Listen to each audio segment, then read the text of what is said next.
Hello friends, welcome to Maithri's world. ఎలా ఉన్నారు మీరు? అందరూ బాగుండాలని కోరుకుంటూ వీడియోలోకి వెళ్దామండి. ఈరోజు రాగి ముద్ద చేశాను. దానికి నాటుకోడి పులుసు చాలా టేస్టీగా ఉంటుందండి. ఈ రాగి ముద్ద ఎలా చేయాలో చూద్దాం రండి.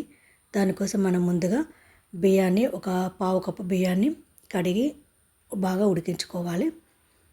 బాగా మెత్తగా ఉడకాలి. 1కి 4 వాటర్ చొప్పున పోసి బాగా మెత్తగా ఉడికించుకోవాలి. ఉడికేటప్పుడు కొద్దిగా సాల్ట్ కూడా తగినంత సాల్ట్ కూడా వేసుకోవాలి.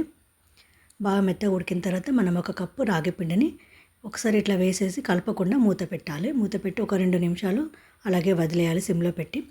తర్వాత తీసి మనం మళ్ళీ చెక్క గరిటెతో బాగా కలుపుకోవాలి. ఇదంతా కలిసేలాగా బాగా కలుపుకోవాలండి. చాలా మెత్తగా చాలా బాగా వస్తుంది. కొద్దిగా నెయ్యి కూడా వేసుకోవాలి. ఒక పెద్ద స్పూన్ నెయ్యి వేసుకొని మరి ఒకసారి బాగా కలుపుకోవాలి. ఇది బాగా మెత్తగా ఉడికిపోతుంది. చాలా సాఫ్ట్గా చాలా బాగుంటుంది.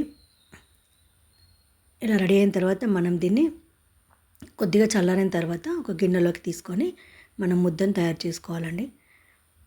ఇలా ఒక చిన్న గిన్నెలోకి కొద్దిగా ఆయిల్ కానీ నెయ్యి కానీ రాసుకొని అందులో వేసుకొని ఇలా బాగా ఊపుతూ ఉండాలి. ఊపుతూ ఉండడం వల్ల మంచి ముద్దగా, ఎందుకంటే వేడివేడి మనం చేత్తో ముట్టలేం కాబట్టి ఇలా చేసుకోవచ్చు. చల్లారింది అయితే చేత్తో ముట్టుకోవచ్చు.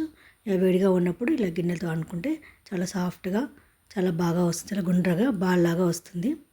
చూడండి, ఈ ముద్ద రాగి ముద్ద రెడీ అయిపోయినట్టే. చాలా సాఫ్ట్గా ఉండేట్టు రాగి ముద్ద రెడీ అయిపోయినట్టే.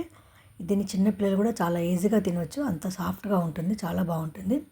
నెయ్యి ఫ్లేవర్తో చాలా సాఫ్ట్గా ఉంటుంది. టేస్టీ రాగి ముద్దను మనం ఈరోజు నాటుకోడి పులుసుతో సర్వ్ చేస్తున్నామండి. చాలా టేస్టీగా ఉంటుంది. మీరు కూడా ఒకసారి ట్రై చేసి చూడండి. వేడి నాటుకోడి పులుసుని వేసుకొని తింటే టేస్ట్ అదిరిపోతుంది. మీరు కూడా ట్రై చేసి చూడండి. మీకు ఈ వీడియో కనుక నచ్చినట్టయితే లైక్ చేయండి, షేర్ చేయండి మరియు సబ్స్క్రైబ్ చేయడం మాత్రం మర్చిపోకండి.